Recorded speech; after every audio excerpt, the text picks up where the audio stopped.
Listen to me very carefully, for what I am about to share with you will mark the dividing line between the life you have been living and the life you are destined to live. For 25 years, I studied the minds of more than 500 of America's most successful men, searching for the common thread that bound them all together. I discovered something so profound, so simple, yet so powerful that it has remained hidden from the masses, who struggle daily with poverty, failure, and despair. These men, Carnegie, Ford, Edison, Rockefeller, all possessed a secret morning ritual that set their minds in motion toward success before their feet even touched the floor. You wake each morning, don't you, with the same thoughts of worry, the same fears about money, the same doubts about your abilities? You rise from your bed already defeated, your mind poisoned with the limitations of yesterday. This is the poverty of mind that afflicts 98% of all people, and it is the very reason they remain chained to lives of quiet desperation. But today, right now, as you listen to my words, that chain is about to be broken forever. What would you say if I told you that the first 5 minutes after you open your eyes each morning determine whether you will succeed or fail that day? What would you think if I revealed that every great fortune, every remarkable achievement, every breakthrough in human progress began not in an office or a factory, but in the quiet moments of dawn when a determined mind spoke certain words with absolute faith and conviction? The human mind is a transmitting and receiving station. When you speak words with deep emotion and faith, you send a command directly to your subconscious mind, which is connected to infinite intelligence.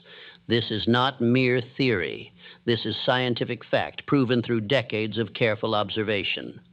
Your subconscious mind does not question or doubt. It simply accepts what you tell it with feeling, and begins immediately to manifest it in your physical world. Andrew Carnegie understood this principle. Each morning, before the sun painted the sky, he would stand before his window and speak his intentions for the day with such power that his very presence commanded respect from all who met him. Thomas Edison knew this secret. In the quiet of his laboratory, before beginning his work, he would affirm his connection to the infinite source of all knowledge. Rockefeller, Ford, Schwab, they all began their days not with the newspaper or idle chatter, but with deliberate, purposeful words that programmed their minds for victory. For too long, you have been the victim of your own mental laziness. You have allowed your mind to run wild like an untamed horse, carrying you wherever fear and doubt wish to take you. But the 11 phrases I am about to give you are like a bridle and bit for that wild horse. They will give you mastery over your own mind, and through that mastery, control over your entire life. These are not merely positive thoughts or empty affirmations. These 11 phrases contain the concentrated essence of success philosophy, distilled from the actual practices of men who built empires from nothing, who transformed entire industries, who left their mark on history. Each phrase is a key that unlocks a different door in your subconscious mind. Together, they form a master key that opens the vault of unlimited achievement. The transformation that awaits you requires only 2 things. First, that you speak these phrases every single morning without fail, and second, that you speak them with absolute faith and burning emotion. The words without the feeling are dead. But when you combine these words with the fire of belief, you set in motion forces that will reshape your entire existence. Prepare yourself, for you are about to learn the morning ritual that separates the masters of life from its victims. I am the master of my fate. Let these 6 words burn themselves into your consciousness, for they contain the power to lift you from the depths of despair to the heights of achievement. I once knew a man who had lost everything: his business, his savings, his confidence. He sat in my office with tears in his eyes, convinced that external forces had conspired to destroy him. I gave him only these 6 words and told him to repeat them every morning with the force of his entire being. 6 months later, he returned to thank me, for he had not only recovered his losses, but had built a fortune twice as large as before. You see, most people believe they are leaves blown about by the wind of circumstance. They blame the government, the economy, their education, their family, everything and everyone except the one person who holds all the power, themselves. But I tell you now, based on my study of the most successful minds in history, that you are not the victim of fate, you are its author. Every circumstance in your life today is the direct result of the thoughts you held in your mind yesterday. When William Ernest Henley wrote, "I am the master of my fate, I am the captain of my soul," he was not penning pretty poetry. He was stating a law as immutable as the law of gravity. Your thoughts create your circumstances. Your dominant mental attitude determines whether you attract success or failure, wealth or poverty, happiness or misery. This is not wishful thinking. This is the operation of universal law that works with mathematical precision. Consider Charles M. Schwab. He began as a day laborer in Andrew Carnegie's steel mills, earning $1 a day. But Schwab understood that he was the master of his fate. Each morning before reporting to work, he would stand before his modest mirror and declare with unshakable conviction that he would one day run those very mills. He did not hope, he did not wish, he commanded his subconscious mind to accept this as reality. The result? He became president of the United States Steel Corporation and earned a salary of over $1 million a year, at a time when such a sum was almost unimaginable. Henry Ford faced ridicule and mockery when he announced his intention to build a motor car for the masses. Learned men explained in detail why it was impossible. Financial experts proved with figures that he would bankrupt himself. But Ford knew a secret they did not. He was the master of his fate. Each morning he renewed his mental declaration of sovereignty over circumstances. When setbacks came, and they came by the dozens, he reminded himself that fate was not something that happened to him, but something he created with each thought, each decision, each action. Your subconscious mind is like fertile soil. It will grow whatever seeds you plant in it. When you declare, "I am the master of my fate," you plant seeds of personal power, self-determination, and unlimited possibility. But this must be done with feeling. Stand before your mirror each morning, look yourself directly in the eyes, and speak these words as if your very life depended on them, because it does. Feel the power surge through you. Feel the chains of victimhood falling away. Feel yourself taking command of your own destiny. The law of attraction operates through the subconscious mind. When you truly believe you are the master of your fate, your subconscious mind begins to attract the people, circumstances, and opportunities that align with this belief. You stop repelling success with thoughts of limitation and begin magnetically drawing it to you with thoughts of power and possibility. This is not mysticism. This is the practical application of mental law that has been proven in the laboratories of life by every person who has ever risen from obscurity to greatness. My definite chief aim guides my every action. These 8 words constitute the starting point of all achievement. Without a definite chief aim, you are like a ship without a rudder, drifting wherever the currents of life choose to take you. But with a definite purpose fixed firmly in your mind, you become like a guided missile, moving with unstoppable force toward your target. I spent years in poverty and frustration before Andrew Carnegie revealed to me the supreme importance of definiteness of purpose. He told me that 98 out of every 100 people fail in life because they never decide exactly what they want. They have wishes, hopes, and dreams, but no definite chief aim. They scatter their energies in a dozen different directions and wonder why they never seem to get anywhere. Edwin C. Barnes was a nobody from nowhere when he decided his definite chief aim was to become the business partner of Thomas Edison. He had no money, no connections, no special talents. But he had something far more valuable, a burning desire backed by definiteness of purpose. Each morning, before the world awoke, Barnes would stand in his shabby room and declare his intention to work with Edison. He did not say he hoped to work for Edison. He declared he would be Edison's partner. When Barnes finally made his way to Edison's office, he arrived looking like a tramp. But Edison, who could read men's minds through their eyes, saw something different. He saw the fire of definite purpose burning so brightly that it could not be extinguished.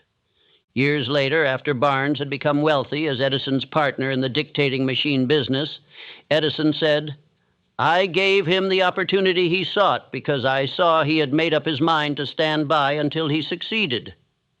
Your definite chief aim is not a wish or a hope. It is a command to your subconscious mind. When you state it each morning with absolute conviction, you activate forces within yourself that begin immediately to transform that aim into physical reality. John D. Rockefeller knew at age 23 that his definite chief aim was to become the world's greatest oil refiner. He spoke it, he breathed it, he lived it. Every decision, every action was guided by this central purpose. The result was Standard Oil and a fortune that staggered the imagination. The principle of concentration of effort demands that you focus all your energies on your definite chief aim.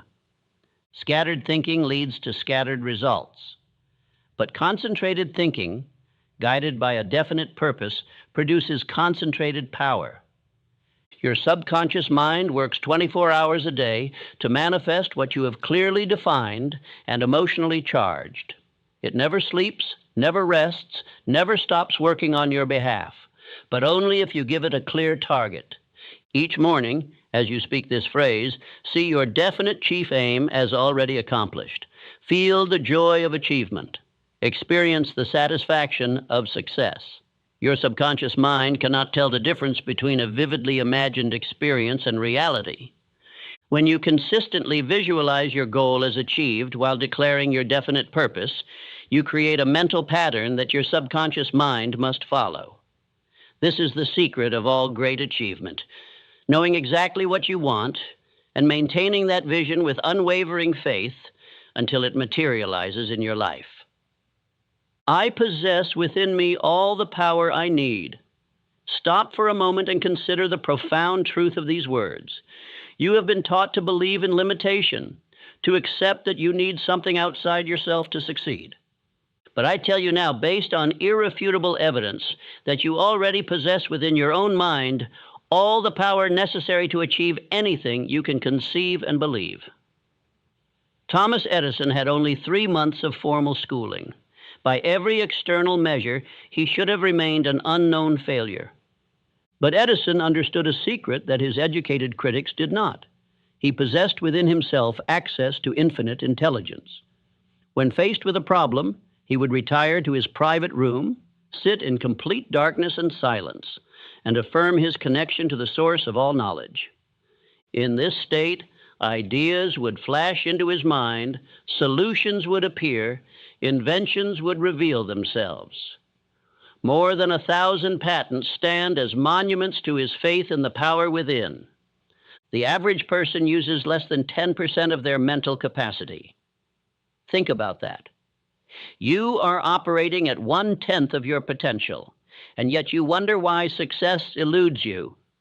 But the power is there, waiting to be accessed, waiting to be commanded, waiting to be released. George Washington Carver demonstrated this truth in a manner that cannot be disputed. Born into slavery, without formal education, he became one of the greatest scientists of his age. When asked how he discovered over 300 uses for the peanut, he replied simply, "I went into my laboratory and said, 'Dear Creator, please tell me what the peanut is for.' Then I waited for the answer." Your subconscious mind is connected directly to infinite intelligence, the source of all knowledge, all power, all solutions. But doubt acts as a barrier, blocking this connection. When you affirm each morning that you possess within you all the power you need, you remove this barrier. You open the channel through which unlimited wisdom and ability can flow.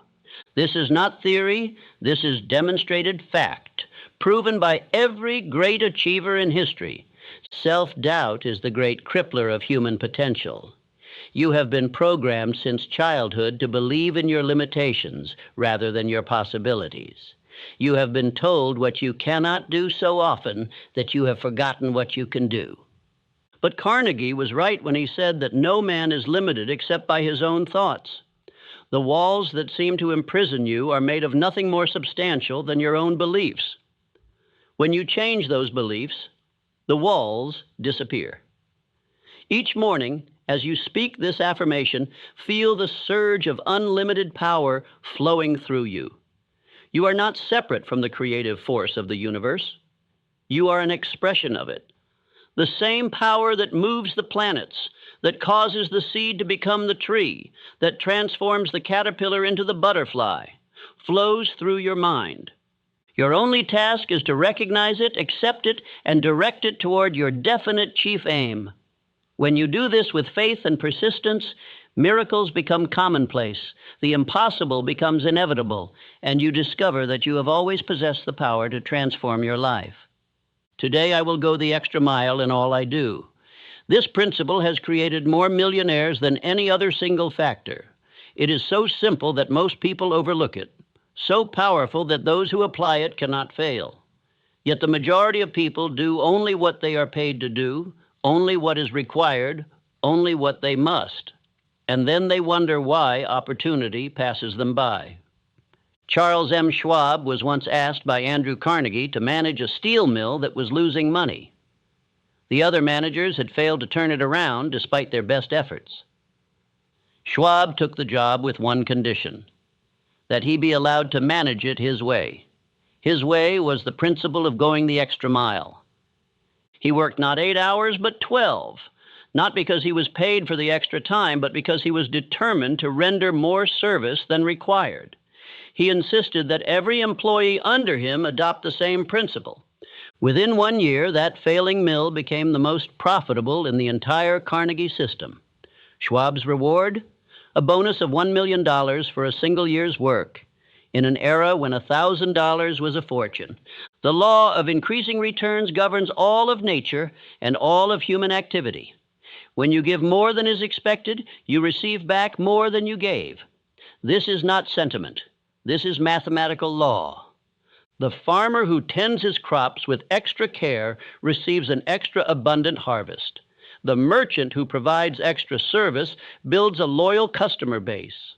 The employee who does more than required inevitably rises to positions of greater responsibility and reward.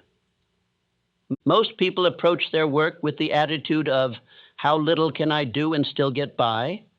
They watch the clock, resent extra assignments, and complain about their pay.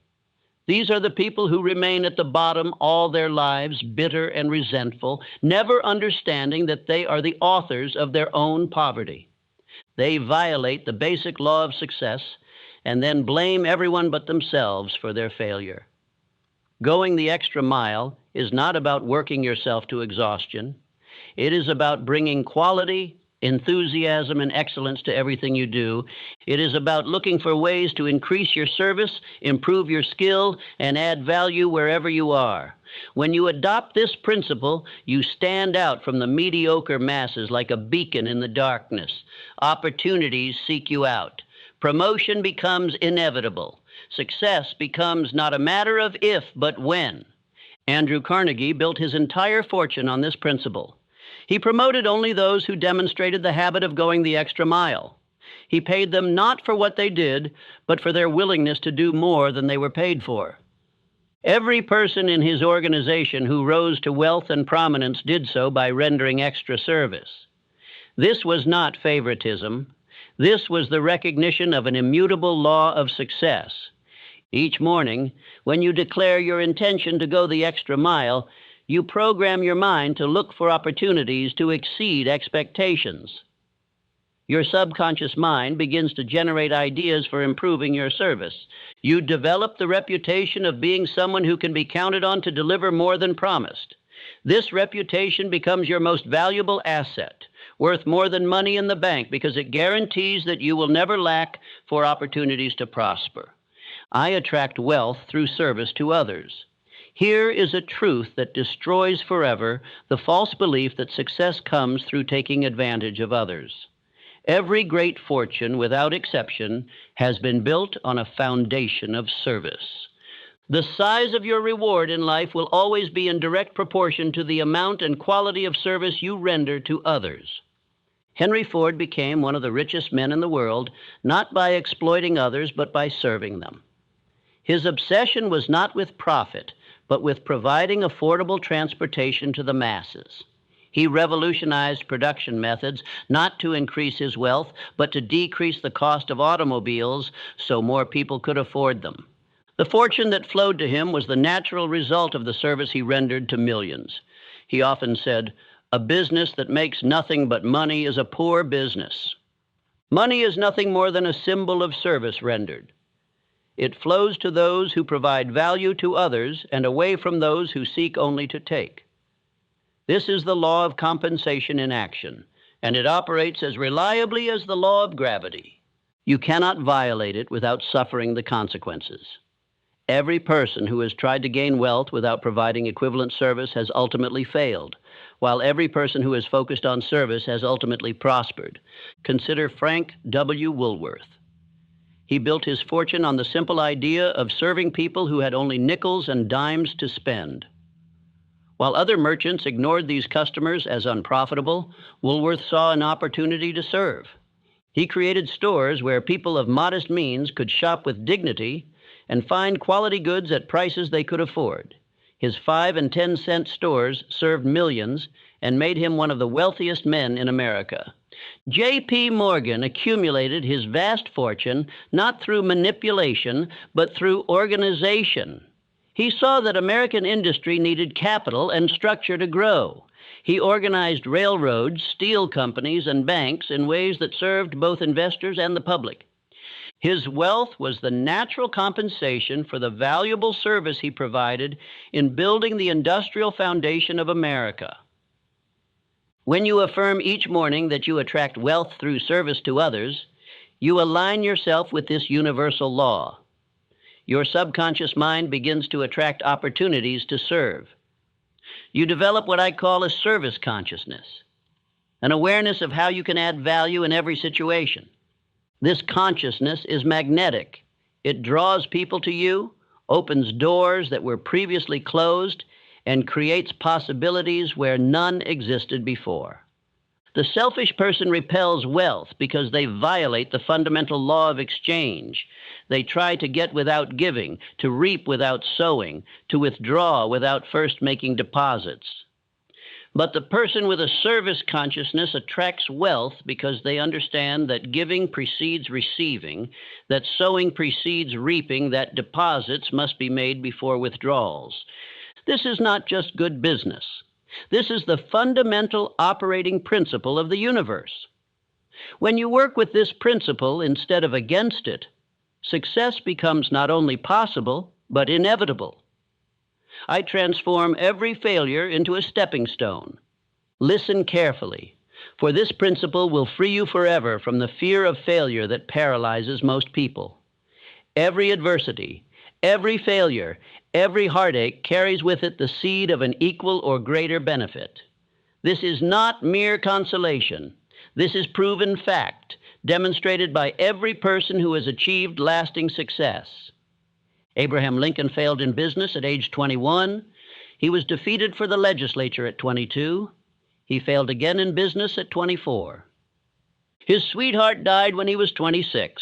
He had a nervous breakdown at 27. He was defeated for Speaker at 29, defeated for Elector at 31, defeated for Congress at 34, defeated for Senate at 46, defeated for Vice President at 47, and defeated for Senate again at 49. At age 52, he became President of the United States and saved the Union. Every failure had been preparing him, strengthening him, teaching him the lessons he would need for his ultimate destiny. Thomas Edison's teachers said he was too stupid to learn anything. He was fired from his first 2 jobs for being unproductive. When he was inventing the light bulb, he failed over 10,000 times. A reporter asked him how it felt to fail so many times. Edison replied, "I have not failed. I've just found 10,000 ways that won't work. Each failure brought him closer to success because he understood that failure is nothing more than a stepping stone to achievement. R.U. Darby learned this lesson in the most dramatic way possible. He and his uncle discovered gold during the gold rush and invested everything they had in mining equipment. After extracting enough ore to pay for the machinery, the vein of gold disappeared. They drilled desperately but found nothing. Finally, they quit and sold the machinery to a junk dealer for a few $100s. The junk dealer hired a mining engineer who calculated that the vein would be found just 3 feet from where the Darbys had stopped drilling. The junk dealer extracted millions of dollars in gold from that mine. But Darby learned from this failure. He went into insurance sales and used the lesson of persistence to become one of the most successful insurance salesmen in America. Most people accept failure as final. They quit at the first sign of defeat. They interpret temporary setback as permanent disaster. But I tell you now, there is no such thing as permanent failure except for the person who accepts it as such. Every failure is temporary. Every defeat is educational.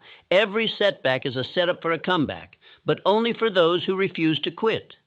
Your subconscious mind has the miraculous ability to transform any experience into an asset.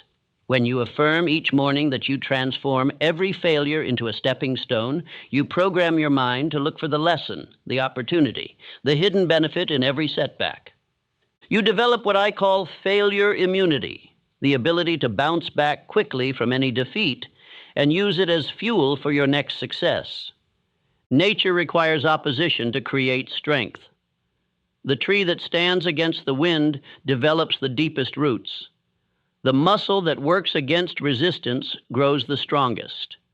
The person who overcomes the most failures develops the greatest capacity for success. When you understand this principle and apply it consistently, you stop fearing failure and start welcoming it as a teacher, a strengthener, a necessary step on the path to achievement. You realize that success is not the absence of failure, but the transformation of failure into wisdom, strength, and determination. I am building my success with patience and persistence.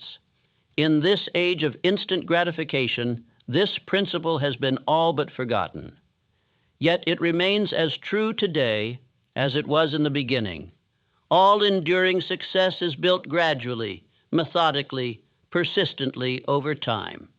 There are no shortcuts, no magic formulas, no overnight transformations. Success is a building process, and like all building, it requires patience and persistence. James J. Hill spent 20 years building his railroad empire. For 2 decades, he laid track through wilderness, overcame countless obstacles, faced financial ruin repeatedly, and endured the mockery of those who called his project Hill's Folly. But Hill understood that great achievements require time to mature. He persisted when others would have quit, remained patient when others would have rushed, and continued building when others would have abandoned the project. The Great Northern Railway became one of the most successful transportation systems in America, and Hill became one of the wealthiest men of his era. The principle of compound returns applies not only to money, but to personal development. Each day that you persist in your efforts, you add to your foundation. Each small improvement builds upon the last. Each lesson learned makes the next one easier. This compounding effect is invisible at first, which is why most people quit before they see results. But those who persist eventually reach the tipping point where all their accumulated efforts suddenly produce dramatic results. Marshall Field understood this principle. When the Great Chicago Fire destroyed his store, he faced a choice: quit or rebuild. Lesser men might have accepted defeat, but Field saw the fire not as an ending, but as an opportunity to build something better. He rebuilt with patience and persistence, creating not just a store, but a retail empire that bore his name for over a century. He often said, "The secret of success is to do common things uncommonly well. And this requires patience to master the details and persistence to maintain high standards." Impatience is the great destroyer of potential success. It causes people to abandon their efforts just before the breakthrough comes. It leads to poor decisions, rushed actions, and inevitable failure. The impatient person is like the farmer who plants seeds and then digs them up every day to see if they're growing. The patient person understands that there is a season for planting and a season for harvesting, and that one cannot be rushed into the other. Persistence is the quality that makes all other qualities effective. Without it, talent is wasted, education is meaningless, and opportunity is squandered. But with it, even ordinary ability can achieve extraordinary results. Calvin Coolidge was right when he said, "Nothing in the world can take the place of persistence." Talent will not. Nothing is more common than unsuccessful men with talent. Genius will not. Unrewarded genius is almost a proverb. Education will not. The world is full of educated derelicts. Persistence and determination alone are omnipotent. Each morning, when you affirm that you are building your success with patience and persistence, you program your mind for the long game. You immunize yourself against the disease of instant gratification. You align yourself with the natural laws of growth and development. You join the ranks of those who understand that success is not a sprint, but a marathon, not a single event, but a process, not a destination, but a journey that requires patience for the distance and persistence to keep moving forward regardless of obstacles. My mind is closed to all negative influences. Your mind is like a garden that will grow whatever seeds are planted in it. If you allow others to plant seeds of doubt, fear, and limitation, that is what will grow. But when you close your mind to negative influences and plant only seeds of faith, confidence, and possibility, you create a mental garden of success. The world is full of people who will tell you what you cannot do. They failed, so they believe you must fail. They quit, so they expect you to quit. They accepted limitation, so they try to impose limitation on you.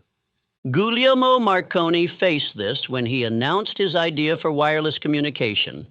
His friends were so convinced he had lost his mind that they tried to have him committed to an asylum.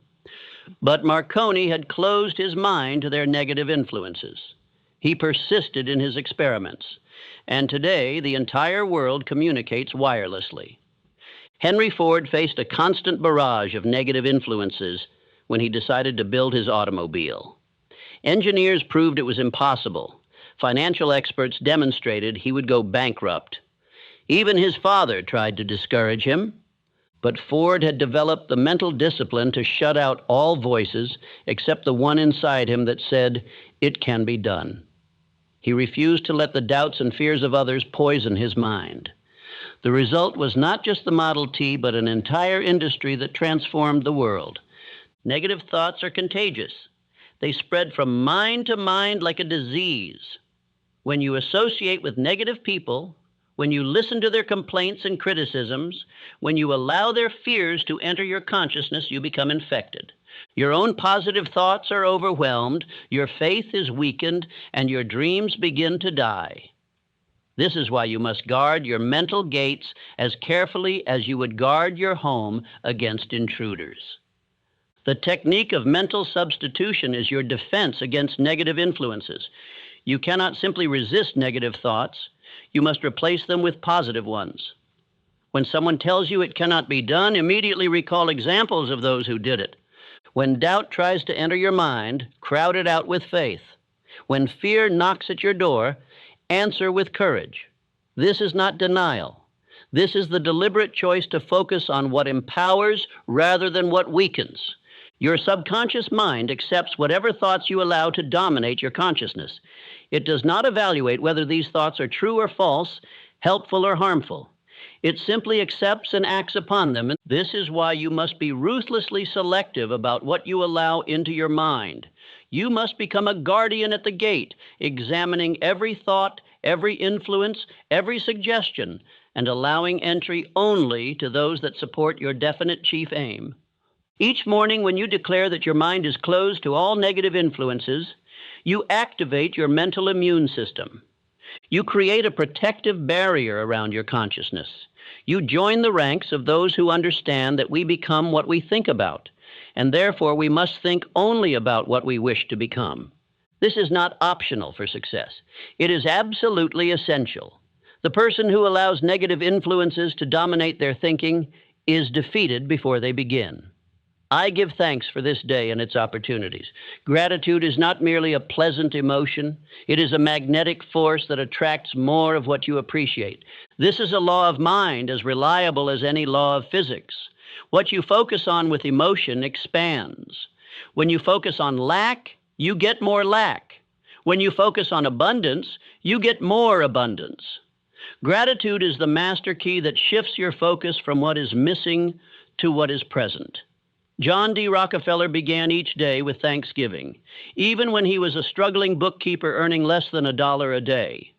He gave thanks for his health, for his job, for his opportunities to learn and grow. This attitude of gratitude attracted to him the people and circumstances that helped him build Standard Oil. He often said that he owed his success not to his financial genius, but to his habit of appreciating what he had while working for more. The principle of appreciation works in all areas of life. What you appreciate appreciates. When you give thanks for your current blessings, however small, you create a mental atmosphere that attracts greater blessings. This is not wishful thinking. This is the practical application of mental law. Your subconscious mind is programmed to notice and attract more of whatever you focus on with emotion. Gratitude provides that emotion in its most powerful and positive form. Consider the alternative. Those who complain attract more to complain about. Those who criticize find more to criticize. Those who focus on problems discover more problems. They create a downward spiral of negativity that becomes a self-fulfilling prophecy. They prove themselves right about how difficult life is by creating more difficulty through their mental attitude. Andrew Carnegie understood this principle deeply. Despite his humble beginnings as a bobbin boy in a cotton factory, he maintained an attitude of gratitude that attracted helpful people throughout his life. He gave thanks for every person who taught him something, every opportunity to advance, every lesson learned from failure. This gratitude created a positive mental atmosphere that drew to him the men who would help him build his steel empire. When you speak this affirmation each morning with genuine feeling, you activate one of the most powerful forces in the universe. Your subconscious mind begins to scan your environment for opportunities you might otherwise miss. You develop what I call opportunity consciousness, the ability to recognize and capitalize on the possibilities that surround you every day. These opportunities were always there, but gratitude opens your eyes to see them. The ungrateful person lives in a prison of their own making. They are surrounded by blessings they cannot see, opportunities they cannot recognize, abundance they cannot access. But the grateful person lives in an ever-expanding universe of possibility. Each thing they appreciate leads to something else to appreciate. Each opportunity recognized leads to greater opportunities. Each blessing acknowledged attracts more blessings. This is the upward spiral of success, and it begins with the simple but powerful act of giving thanks. I act with decision and courage today. Indecision and procrastination have murdered more opportunities than all other causes combined. While you hesitate, life passes by. While you deliberate, others take action. While you wait for perfect conditions, those who act with imperfect conditions claim the prizes you desire. Successful people have one characteristic that distinguishes them from failures. They make decisions quickly and change them slowly. Napoleon Bonaparte attributed his military genius to one thing. I make decisions 2 hours before my generals think they need to be made. This gave him the advantage of initiative. While his enemies were still deliberating, he was already executing. While they were reacting to his last move, he was making his next one. The universe rewards action and punishes hesitation. This is a law as immutable as gravity. When you act, even imperfectly, you set forces in motion. You create momentum. You generate feedback that allows you to adjust your course. But when you hesitate, you create nothing but stagnation. You generate only regret. You attract nothing but missed opportunities. Hernan Cortez understood this principle when he landed in Mexico with 600 men to conquer an empire of millions. His first act was to burn his ships. This left his men with only two choices: victory or death. There was no possibility of retreat, no option for second thoughts, no room for hesitation. This decisive act transformed ordinary men into conquerors. They had to succeed because failure was no longer an option. Fear is the parent of indecision. You hesitate because you fear making the wrong choice. But here is the truth that will set you free. There are no wrong choices, only lessons. Every decision, even those that lead to temporary setback, provides valuable experience. The only truly wrong choice is no choice at all. The person who makes a decision and acts upon it, even if it proves incorrect, is infinitely better off than the person who makes no decision and remains stuck in place. Theodore Roosevelt built his entire life on the principle of decisive action. His motto was, "Do what you can with what you have, where you are." He didn't wait for perfect conditions. He didn't hesitate until all risk was removed. He acted with the resources available, learned from the results, and adjusted his approach. This decisiveness carried him from a sickly child to President of the United States. Courage is not the absence of fear. It is action in the presence of fear. Every person who has achieved anything worthwhile has felt fear. The difference is that successful people feel the fear and act anyway. They understand that courage is like a muscle that grows stronger with use. Each time you act despite fear, you build your courage for the next challenge. Each decisive action makes the next one easier. When you affirm each morning that you act with decision and courage, you program your mind for action rather than hesitation. You prime yourself to recognize opportunities and seize them before they disappear.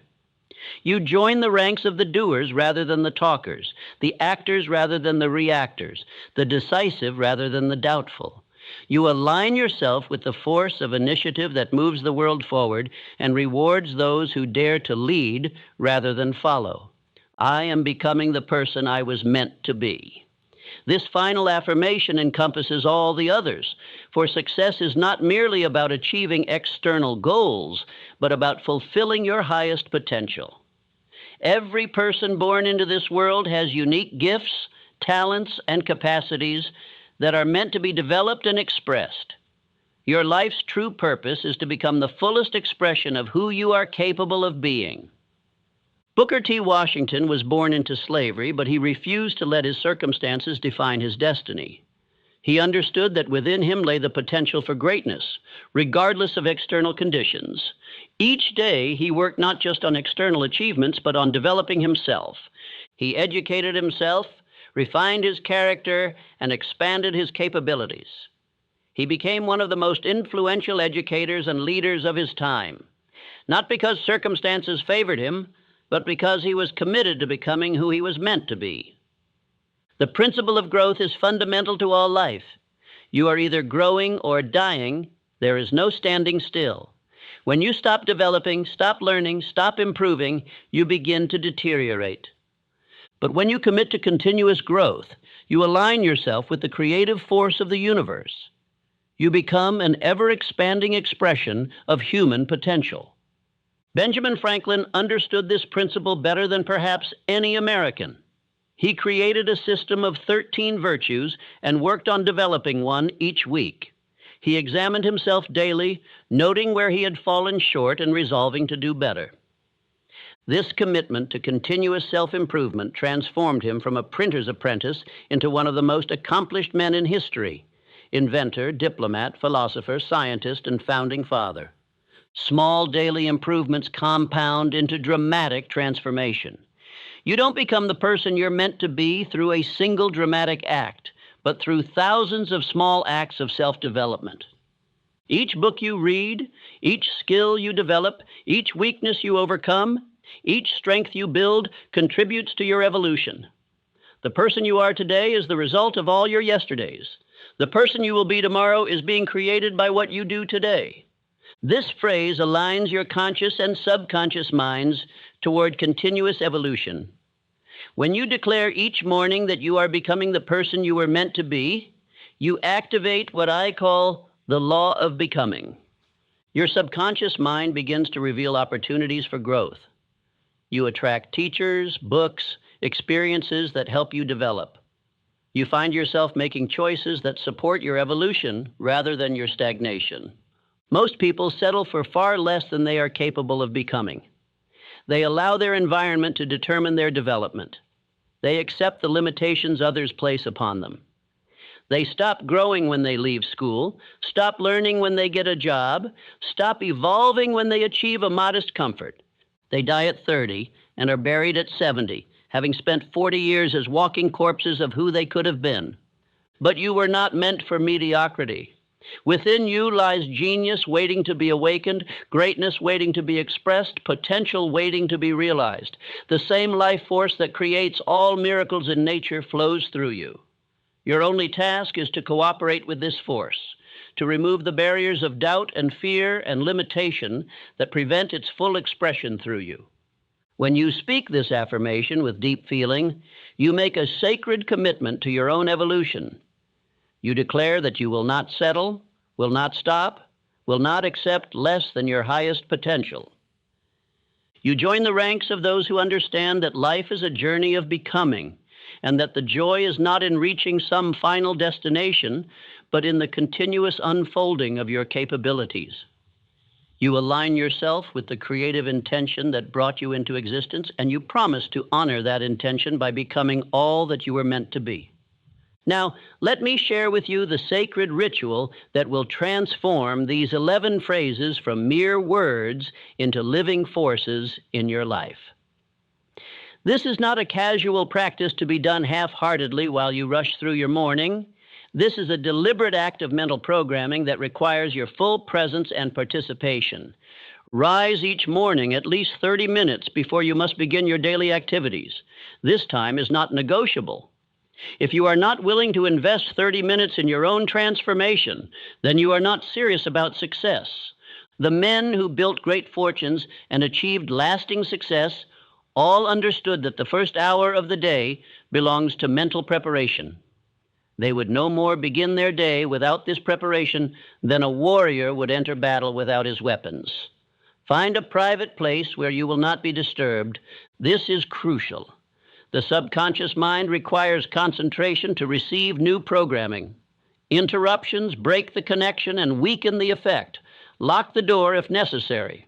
Inform your family that this time is sacred. Guard it as you would guard your most precious possession, for indeed it is. Stand before a mirror and look directly into your own eyes. This is important. The eyes are the windows of the soul, and when you speak to yourself while maintaining eye contact, you create a powerful circuit of communication between your conscious and subconscious minds. Many people find this uncomfortable at first because they have never truly looked at themselves. Persist through any discomfort. This direct communication with yourself is essential for transformation. Speak each phrase aloud with all the emotion and conviction you can summon. The words without feeling are dead. Your subconscious mind responds not to the words themselves, but to the emotional vibration behind them. When you say, "I am the master of my fate," feel the power of that truth surging through you. When you declare, "My definite chief aim guides my every action," see your goal as already achieved and feel the joy of accomplishment. This emotional intensity is what drives the words deep into your subconscious mind, where they can take root and grow. Repeat each phrase 3 times before moving to the next. The first time, speak it to establish the thought. The second time, speak it with increased emotion to deepen the impression. The third time, speak it with absolute conviction as an established fact in your life. This repetition with increasing intensity creates the neural pathways that transform thought into habit, habit into character, and character into destiny. After speaking all 11 phrases, remain quiet for 5 minutes. This is the period of impression when your subconscious mind absorbs and begins to process what you have declared. Do not think of problems or plans during this time. Simply remain in a state of quiet expectancy, knowing that the seeds you have planted are already beginning to germinate in the fertile soil of your subconscious mind. The transformation will not happen overnight. Your subconscious mind has been programmed by years of negative conditioning, and it requires at least 30 days of consistent practice to establish new patterns. Miss a single day during these first 30 days, and you must begin again.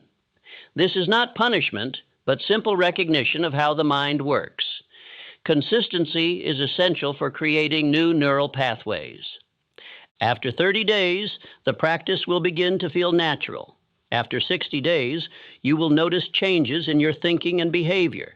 After 90 days, others will begin to comment on the transformation they see in you. After 6 months of faithful practice, you will be a different person, not in your essential nature, but in your expression of that nature. You will have become someone who naturally thinks and acts in alignment with success. Many men have written to tell me of the miraculous changes this morning ritual has brought to their lives. A salesman who could barely earn enough to feed his family became the top producer in his company. A laborer who had accepted his station in life developed an invention that made him wealthy. A timid clerk transformed into a confident executive. These were not miracles in the supernatural sense, but the natural result of aligning the mind with the laws of success. Do not make the mistake of thinking this is too simple to be effective. The greatest truths are always simple. The problem is not in understanding them, but in applying them. Knowledge without application is worthless. The world is full of educated failures who know what to do, but don't do what they know. Don't be one of them. Begin tomorrow morning. Set your alarm 30 minutes earlier. Prepare your private space tonight. Write out the 11 phrases if necessary until you have them memorized. Your entire life has been leading you to this moment of decision. Will you continue as you have been, hoping that somehow things will change? Or will you take command of your own mind and create the change you desire? The choice is yours, but understand this. If you do not take control of your mental programming, others will program you for their purposes. If you do not design your own life plan, you will fall into someone else's plan, and guess what they have planned for you? Not much. I close with this final thought. You now possess the morning ritual that has transformed ordinary men into extraordinary achievers. You have the same 24 hours each day that Carnegie had, that Ford had, that Edison had. The only difference between you and them is how you use the first 30 minutes after you awaken.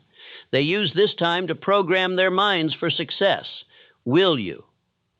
The chains that have bound you to mediocrity are already beginning to weaken. Tomorrow morning you will speak the words that will break them forever. Tonight, as you prepare for sleep, know that you are about to embark on the greatest adventure of your life, the journey from who you are to who you were meant to be. The universe is waiting to respond to your new commands. Your subconscious mind is ready to receive new programming.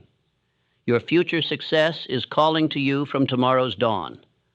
Rise early, speak boldly, believe completely, act decisively, persist relentlessly. This is the way of those who transform their lives from failure to success, from poverty to riches, from nobody to somebody. You now know the secret. The only question that remains is, will you use it? The decision you make in the next 24 hours will determine the direction of the rest of your life. Choose wisely. Choose courageously. Choose success. Begin tomorrow morning with the 11 phrases that will change your life forever. I have given you the keys to the kingdom of achievement. Now it is up to you to use them.